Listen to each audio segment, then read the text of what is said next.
Well, I'm going to jump right in, and we're going to be in Judges 8, 9, and 10, and we are in this series where we're walking through the different judges, and for those who've been keeping track, we've been focusing on 4 judges, and I get to come in here and talk about Abimelech. It's not an easy draw.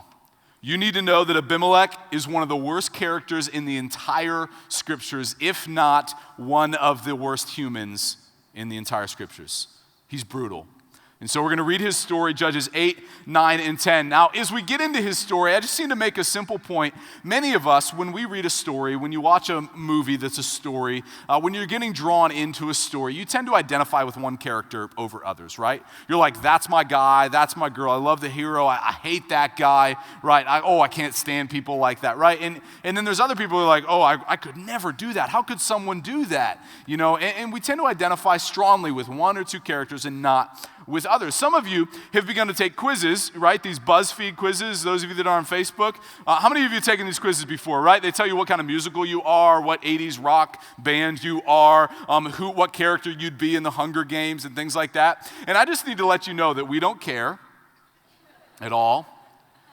And many of us have started unfriending you, so just bring the quizzes down a little bit. All right, we still love you, but we're not friends on Facebook. The story I'm telling today has 5 characters in it. One is an entire city. There's 3 individuals I'm going to talk a lot about, and then there's God. And I want to encourage you to identify with all the characters except for God. That would sort of be an issue, okay? If you felt like you were God, we could get you some help for that, okay? But the other 4 characters, 3 of them are awful, including the city. And our tendency is going to identify with the one redeeming character, but I don't want you to do that.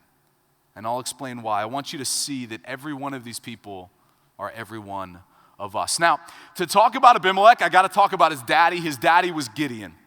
Many of you know Gideon because if you were here last weekend, Pastor Jay, founding pastor, he talked about who Gideon was. And Gideon had great upsides and he had great downsides.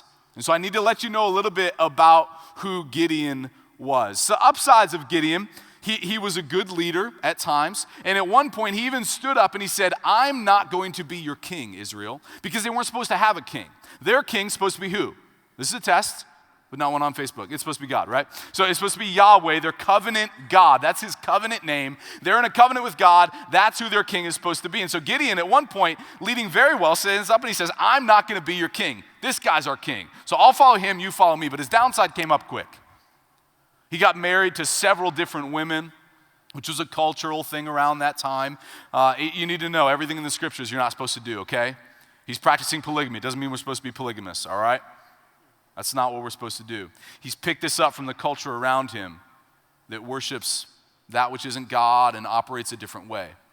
And so he begins to let this creep into his life, and it really becomes his downfall. He ends up having 70 sons. Wow. I have 3, I can't even imagine, yet alone multiple wives and daughters for sure, okay? But he also had a concubine. And his concubine lived in another city. A concubine was part official girlfriend, part official wife, but you didn't get any inheritance rights. So where all these 70 sons that he had by all of his wives, they would be able to inherit everything. They'd be able to step in and lead the home and lead the crops and, be the leader of the household, all that type of stuff. And they'd get all his money. It'd split up, okay? And all the wives would. The concubine wouldn't, and neither would the offspring. And Abimelech is the son of the concubine. And so we know often there would be enmity between these 2 different parts of the family. And often they'd be in different cities, which is what the case is here. Okay? Now Gideon's other upside, right, was that he said, I'm not going to be king. But guess what his downside was? Almost a few days later, he stood up in front of the people. He said, you know what? Actually, I'll be your king. So why don't you go ahead and line up behind me and I'll be your king. And he began to receive actually their worship and operate as their spiritual leader rather than helping them connect to their covenant God, Yahweh, who they were in a relationship with. And so his sort of bad side kind of comes right in. And at some point in Gideon's leadership, the people stop worshiping in the temple of Yahweh. And they build a temple to another God. And at some point they begin worshiping there under Gideon's leadership. This is the first time that we see a flawed judge, and it will continue to happen. It's the first time that we also see the people begin to turn away from God while the judge is leading them, not just after his death. Now, many of you know the Deuteronomic cycle. We've been talking about this a lot pretty much every week of this series that we've been in, several times in January when we were introducing Judges. We talked about this. You start at the top. God's people are faithful to him, but then they begin to turn from God. God's anger begins to turn towards them, and then there's oppression. What does oppression normally look like in Judges? An invading army, right? God normally oppresses his people in Judges with an invading army that oppresses them until the people cry out to God. They turn back to him. God has compassion on them. They become faithful once again. This is the cycle that you see over and over in Judges, and we see over and over in our own lives, right? Things are going well. We begin to turn away from God until he somehow gets our attention, and we cry out to him and we turn back. We'll come back to that later. And so what's happening in this story is that God's people are turning away from him before Gideon even dies. And then he dies, and the train comes off the tracks. Verse 33, as soon as Gideon died, this is Abimelech's dad, remember, the people of Israel turned again, and they whored after the Baals and made Baal Berit their god. And the people of Israel did not remember the Lord their God. They didn't remember him. What these two verses describes is what happens under Abimelech's leadership. It fast forwards after Gideon's death. It says, this is what the people act like. And they do two things. Number one, they forget God, right? Their covenant with Yahweh. They forget him. And the second thing that they do is they whore after other gods. How many know it's good? It's not good, right? When God says in the scriptures you're whoring after something, particularly when it's another god. Baal was a common term in the Old Testament and in the ancient Near East world for what would be described as just pagan gods. So gods, small g, that aren't really gods at all. It's just a general term. And so when God says, you shall have no other gods before me, he's using the terminology of Baal. He's saying, you shall have no other the Baals before me, because none of them are God. They're just handmade things, okay? They're things that you worship that aren't me. But Baal Berit is actually a very specific god. It's a specific god to this little city where our story takes place, the city of Shechem. And Baal Berit is a specific god that has a specific temple, and what it literally means is Lord of the Covenant. Anybody think that's ironic? Because who have they forgotten? The Lord of the Covenant. And they break their relationship with the God who is the only God, the one they know, the one they're in a covenant with, the one who's faithful to them, and they are faithful to him. They break that, and they make another covenant with another Lord that isn't Lord and isn't a God at all. And it becomes their master. This is idolatry at its finest. And what's amazing about this, remember the cycle. What's at the bottom of the cycle? Oppression. And oppression normally comes in what form? An army. But there's no army under the oppression under Abimelech's leadership. You want to know who the enemy is? It's the heart of every one of God's people. It's been said that the human heart is an idol factory. If you leave it alone, what it creates naturally is idols. We'll get into that a little bit later. So Abimelech, next verse. He begins to take over. Now Abimelech, verse 1, chapter 9. The son of Jerubbaal went to Shechem to his mother's relatives. Who's Jerubbaal? Well, that's Gideon. John Travolta just mispronounced his name, okay? Somebody got that, thanks. So Jerubbaal is actually the other name for Gideon. And it's what's used now from this point forward. He's never called Gideon again, even though he's dead. He's called Jerubbaal. Why? What's the author showing us? It's really important. Jerubbaal means one who struggles with Baal. And remember, good side and bad side for Gideon, right? So good side, he struggles with Baal in the sense of, no, I'm going to be your king, not these other gods, okay? You guys follow me. And I'm going to struggle against Baal. But then he struggles with Baal. And Baal gets his focus, and he somehow allows his temple to get built. And he begins to act as if he's king. And he struggles in a very negative way. And what the author's showing us right away, and he will never use the name Gideon again, he will just refer to him as Jerubbaal, that the downsides and the negative legacy of Gideon is all that carries on in Abimelech. There's going to be no good side. There's going to be nothing redeeming about Abimelech.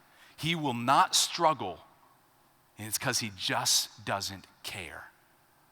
He just gives up the struggle, and he runs after these other gods. Now, Shechem is an incredibly important city for 4 reasons. It's a place of national and historical significance to Israel. 4 reasons. Number 1, when Abram is given the promise of the promised land, guess where he's standing? Shechem. When Abram, in response to that promise, builds what we know is the first altar of worship and leads his family to worship God for the first time, this covenant God Yahweh, where does he build that altar of worship? Shechem. 2 reasons. Number 3, in Joshua's lifetime, many of you remember Joshua, he's the last leader of God's people before the judges. In Joshua's life, when he walks into the promised land for the first time, guess where his feet go? Shechem. He receives the promise. And at the end of Joshua's life, he gives this incredible speech. You know it, Joshua 24. Everybody's got it embroidered on their house, right? You give this as gifts to couples that get married. As for me and my house, we will serve the Lord. That speech Joshua gives. And it's what's called a covenant renewal ceremony. It's when God's people are renewing their covenant with Yahweh. And they're saying, we're with you, you're with us. And they're worshiping him. That happens, Joshua 24, right here in Shechem. This is an incredibly historic place. And this is where the concubine lives and where Abimelech grows up. And Abimelech goes to his mother and he makes a deal to become the leader. He has no right. 70 other brothers are ahead of him. And he's not even number 71. He has no rights to become the leader at all. But he goes to the people of Shechem through his mom, the concubine, and this is it, verse 4. And they gave him 70 pieces of silver out of the house of Baal Bereth. Where'd they get the money? From a temple to a pagan god. Trouble's coming. With which Abimelech hired worthless and reckless fellows who followed him. They take the money from the temple, they hire Abimelech, he uses the money to become their leader, essentially become the king of God's people, and he hires a mercenary army, thousands strong. Can you see trouble coming? Every leader to this point in Judges has been different for one reason alone. They've been called by God. And so as they step into leadership, even in Gideon's life, in some tragic way, they're stepping in to leadership that God has called them to, and in some way is going to prepare them for and lead them through. This is not true in Abimelech's life. He just takes it because he wants it. He sees the top of the ladder, and he says, that's where I'm going, I'm getting it. And he goes and he takes it. And I just want to pause. There's several leaders in the room. There's several leaders participating in the Worship Cafe. And I just want you to know, leaders, this has been incredibly convicting for me as a leader. Because what God does not want is 21st century, well-dressed, well-mannered, even slightly moral versions of Abimelech, who just see the top of the ladder and grab it when they want it, who push others out of the way, who take whatever they desire. What God wants is for those of us who are in a position of leadership over our home, over an office, over other people, over a church, whatever it is, God wants us to seek him and follow him, listen to the call, and by definition, just go where he tells us. That's it. Abimelech doesn't do this. Now, do you remember how many brothers he had? Have you been paying attention? 70. All right, Oakland was a little stronger. I'll let you go. Okay, now, how many pieces of silver was he given? 70. That's called foreshadowing for my English majors in the room, and that's not good, okay? Verse 5, he went to his father's house at Ophrah, and he killed his brothers, the sons of Jerubbaal, 70 men on one stone. What we believe happened is he took his mercenary army, and he went to this other city where the other side of his family lived. Gideon, Jerubbaal's sons, and he kills them all. And what would have definitely had to have happened is he would have killed servants who would have tried to protect them. He definitely would have killed the wives. He would have killed any other children. He would have killed all of the sisters. Everybody would have been slaughtered. And what his mercenary men do, we think, is he probably took 5 to 6 guys per brother to hold them down, probably beating them, keeping them in submission, lined them up literally, brought them one at a time to Abimelech over a stone, and he took a sword and he ended every one of their lives one at a time. 70 brothers kills them after a massacre of whoever else he saw and was in his way. And with blood dripping down his boots, they figuratively put him on their shoulders, and they take him to the most holy site in Israel, Shechem, exactly where God's people were given a promise, where God's people had restored a covenant with him, where all these incredibly important things have happened in his life. And they take him there, and listen to this, verse 6. All the leaders of Shechem came together, and they went and they made Abimelech king by the oak of the pillar at Shechem. He's using the language that's very intentional to tell us that where he is made king is this most holy spot for Israel. The place where they're supposed to say, no, we don't follow other gods. We follow this God, Yahweh. It's a place where they've renewed a covenant, and now it's a place where they break it intentionally after genocide. And they make him king. Tim Keller has a great book on Judges. If you're looking for something to study this year, as our church is in this, either on your own or with your small group, this is the book for you. It just kind of goes through every judge. It's very short, every chapter, and it's just called, ready? Judges for You.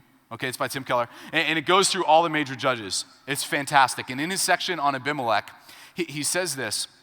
He says that what happened here at Shechem will be similar to today in America for us to decide to reinstitute slavery at Gettysburg. Or to say, you know what, racial segregation, we're going to allow that again, and to do that in Montgomery. This is one of God's people's most holy sites. And on this site, they deliberately choose to leave him behind and go in a different direction. And some of you think, okay, yeah, you're right, this guy's bad. We're not even getting started. Some of y'all haven't even taken notes yet. That's okay. I just have to tell this story. We'll get to the notes at the end. He's not done. He's the leader now of the people. He's their king for 3 years. After 3 years, what do you think happens? They get sick of him because he's a power-hungry manipulator, and he's evil, and he's brutal. And if you start your reign that way, do you think you're just hanging out in the palace and having feasts and giving away to the poor people? No. It was probably a brutal 3 years. He probably crushed anybody that was in his way. And then after 3 years, Shechem and another town, Thebez, they decide, you know what? Not a good king. Bad mistake. So they make a deal with a guy named Gaul, there's a joke in there somewhere, to become their king. And he gets together a little mercenary army, but they're not as well trained. And Abimelech finds out about this, and he confronts them outside of the city of Shechem. And he destroys them. It's just an afternoon battle, and it's done. Gaul and all of his men are completely destroyed. And Abimelech is clearly going to now be the king. Okay? And the people go to sleep. And night sets on the city. And they wake up in the morning, and surely what they thought was this, or something along these lines. Well, that didn't work. I guess he's our king. I mean, they don't have any other options. So what do you do in the promised land when you wake up in the morning? You go work the promised land, right? You go work the fields. You're tending the crops. You're pruning. You're picking. Whatever it is that you're doing, right? And so the whole town empties out of the protection of the city, and they empty out into the fields of the promised land. And what do you think Abimelech does? He split his men into different groups. They've been hiding all night outside the city. And he just comes out and he just starts killing everybody. Nobody is spared. Men, women, children, servants, everybody's killed. As they're killing people outside the city, they start spreading salt everywhere. This isn't PennDOT with a storm that's not coming, okay? What are they doing? They're killing the fields for generations to come, removing the promise from the promised land. But they're not done. Because the people begin to see this massacre taking place, and people start running into the city. And Abimelech and his men, they follow him right into the city. They go into the city. They continue to kill men, women, children, anybody that's in their way. And people get inside this kind of little fortress area. We know it's about 1,000 men and women, plus children on top of it. They're inside this little fortress. They're trying to protect themselves. They've got the gates down, sort of this little area where they can be protected. And what do you think Abimelech does? You think he turns around and goes the other way and says, all right, I'll let him live? No. He orders his men to find as much kindling as they can. They put it around the base of this tower, and they set it on fire. And the scriptures tell us that every man, woman, and child, at least 1,000 men and women inside, are completely killed in a fire. But he's not done. He goes to the other town. Remember, there were 2 towns, Thebez. Thebez made a deal with Abimelech as well. And so he goes to this other town, Thebez, and as he gets to Thebez, he does the exact same thing. He begins to kill everybody in the fields. And as he's killing everybody in the fields, everybody runs inside the city. He's killing everybody in the city, setting fire to it all over the place. He comes to another tower. There's about 1,000 men and women inside. He goes inside of it, and he begins to try to set it on fire. Verse 52. And Abimelech came to the tower, and he fought against it, and he drew near to the door of the tower to burn it with fire. And a certain woman threw an upper millstone on Abimelech's head and crushed his skull. Then he called quickly to the young man, his armor bearer, and said to him, "Draw your sword and kill me, lest they say of me, a woman killed him." And his young man thrust him through, and he died. That's it. That's Abimelech. Anybody got this one in their kids' Bibles? Anybody seen the VeggieTales on this guy? No. And he tries to end his life to be remembered a certain way. And how do we remember him? He's one of the most evil characters in the scripture who got killed by a woman who dropped a rock on his head. Didn't go so well for him. This guy is evil incarnate. Many commentators compare him to Hitler, and it's not a stretch, it's just a difference of scale. He had issues with his dad. He eliminated all the competition. He made a deal with power-hungry men who agreed with him and bankrolled him. They soon realized they had way more than they had bargained for, and they tried to take him out, but it didn't work. He continued to lead, destroy his country. He left it in ruins, and he died in what cannot be described in any way as a glorious hero's death. And it's not a bad comparison. Again, just a difference of scale. Where's the redemption? Where's the love? Where's the mercy? And by the way, where is God? Where's he at? Because we haven't even heard of him yet. He's been a character, but he's been a silent character. And so I told you there were 5 characters. We have God, who's been very quiet. We have Abimelech. We have his daddy. And we have the people of Shechem. Who's the 4th character? Other than God, who is it? Who's number 5? Listen. But Jotham, back to verse 5, the youngest son of Jerubbaal was left, for he hid himself. See, when he was killing all of his brothers, the littlest brother was playing a pretty good game of hide and seek and got away. So he didn't kill them all. Jotham made it out alive. Now, this is where it gets interesting because he doesn't disappear. Not yet, he will in a moment.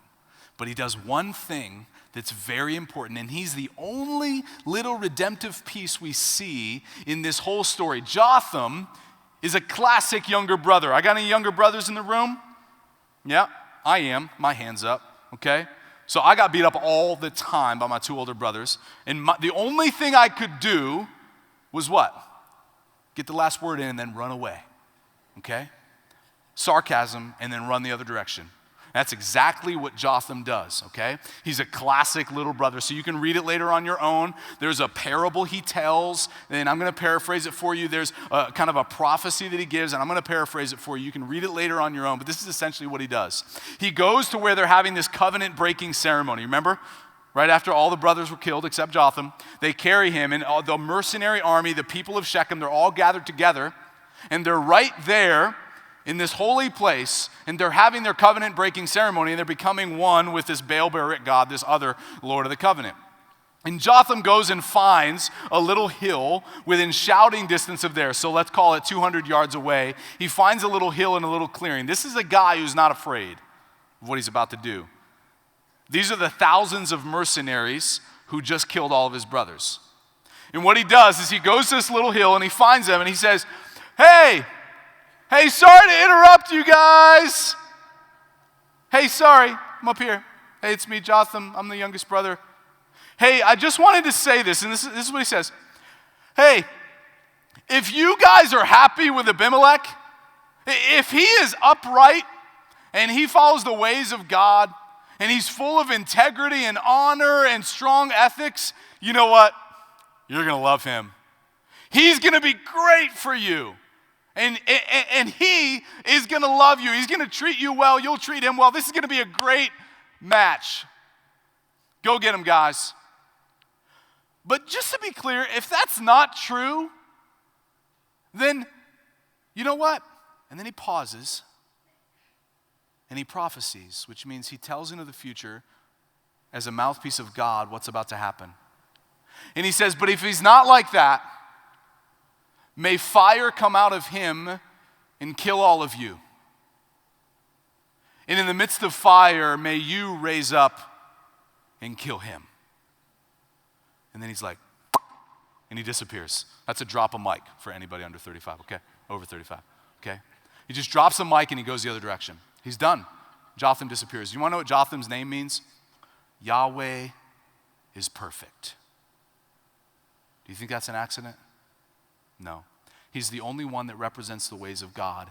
And he steps up on Little Round Top and he shouts down at his brother removed, who just slaughtered his other brothers, and says, you know what? You can choose the ways of man, and you're going to get what you choose. Or you can choose the ways of God, our covenant God, and those ways are perfect. And we know what the people chose. They chose their own ways. They chose according to their humanity, not according to their God.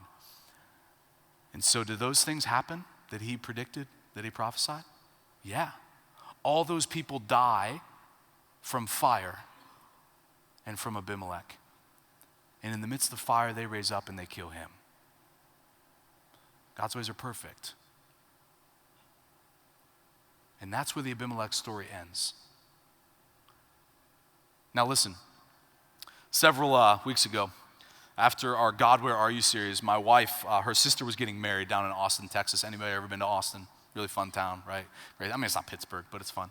And so we went down to Austin. We went with the kids, all three of our boys, Cohen, Tavin, Penn. They are almost 7, 4, and almost 2. And so, went all the way down, flew down, and we got there. And I mean, I had just preached 2 weekends in a row, okay? And I'm not complaining. It was just reality.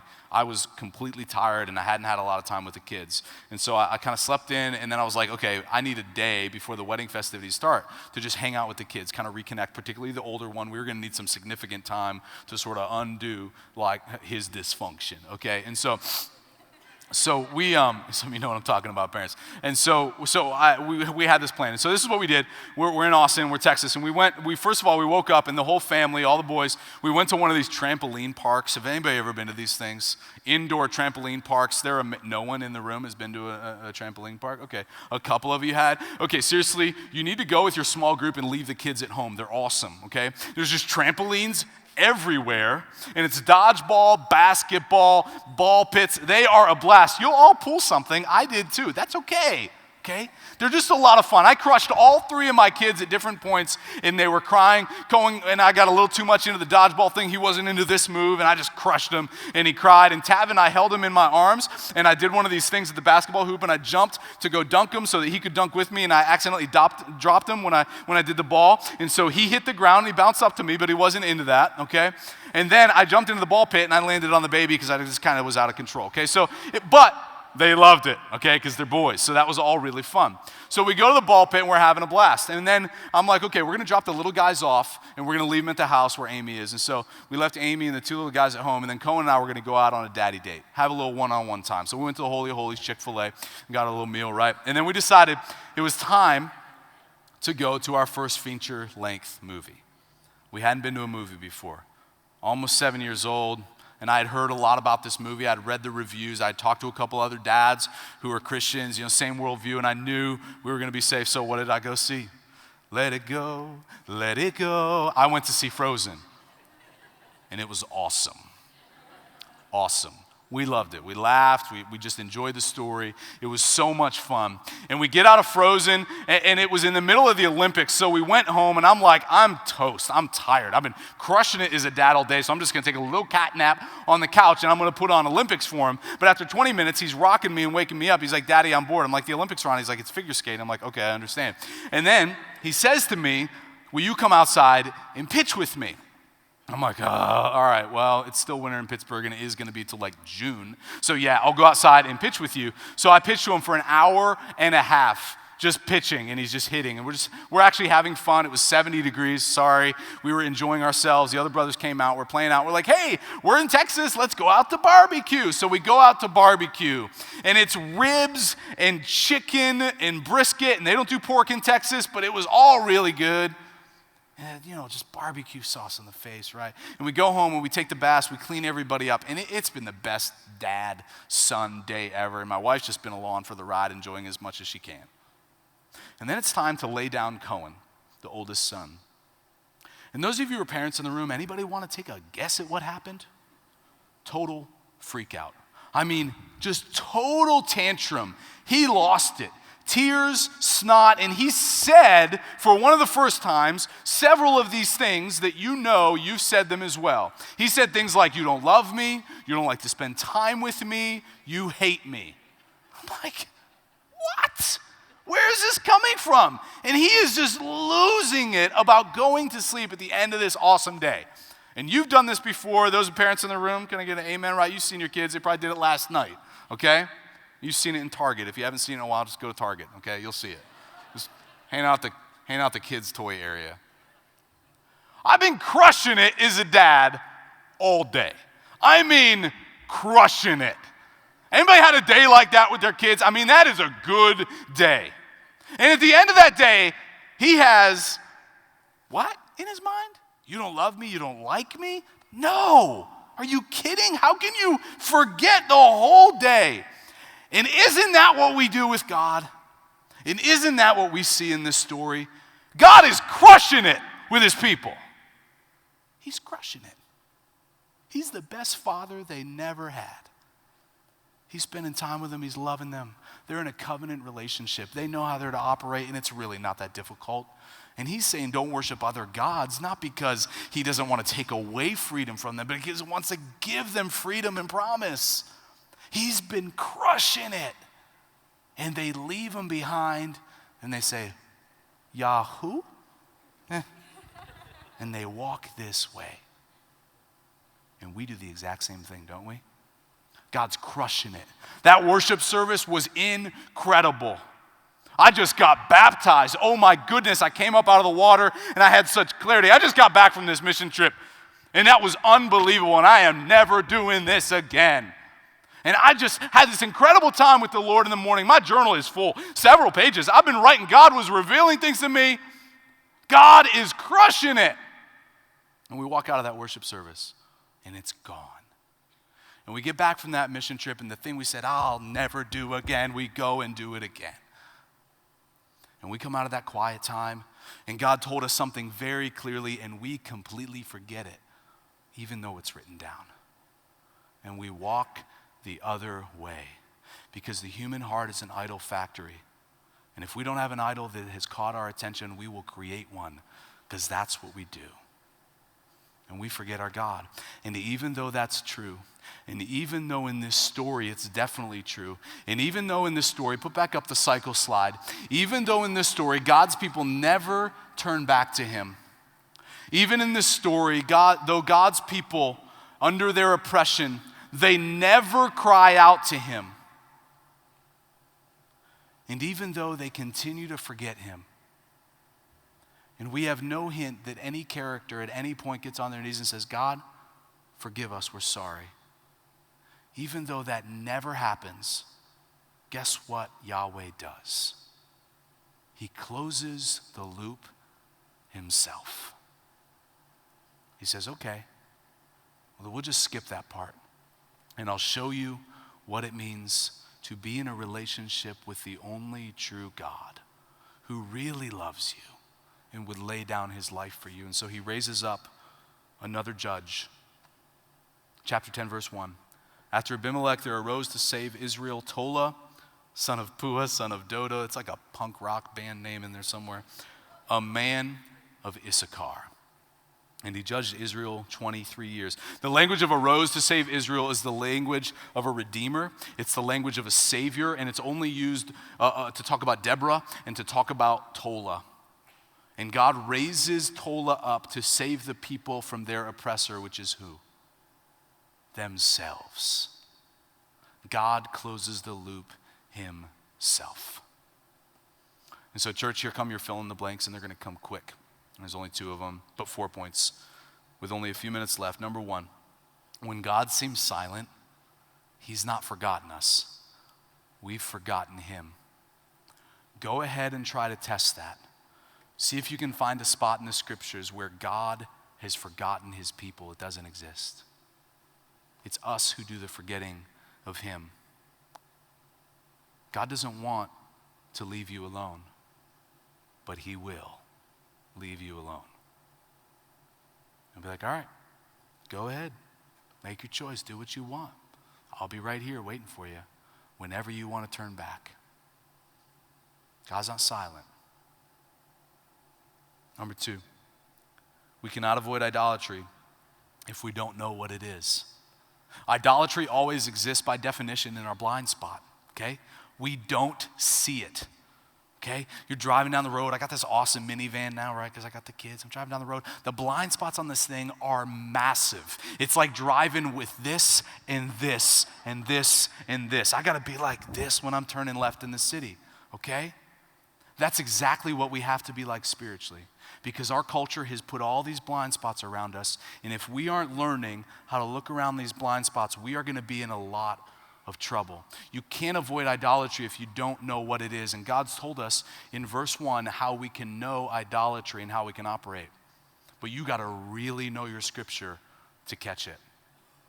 Tola was from a certain city, and I don't think it's an accident. What city was he from? Issachar. The men and the women of Issachar, it tells us in Chronicles, were known for 2 things, and together they teach us one very important thing. They were known for 2 things as men and women. They were known for understanding God's ways and understanding the times, meaning they knew the scriptures really well, and they knew their culture really well. And so because of that, they were able to discern and operate with wisdom when things came to them. They were able to see around that blind spot and see something coming. And we have to learn to operate the same way, because we can't avoid idolatry if we don't know what it is. We've got to know our scriptures, and we've got to understand the times around us, understand our culture, and understand where they're in conflict and tension, or where there may be an agreement, which isn't often. And then number 3, quickly, our greatest problem is that we all have both an Abimelech and a Jotham in us. We'd love to think we're just like Jotham, that we represent God's ways and God's ways are perfect. No, I don't, and you don't either. We all have Abimelech in us. We all have this struggle going on in us between 2 natures. Paul talks about it in Romans 7. You can read it later. I gave you the reference.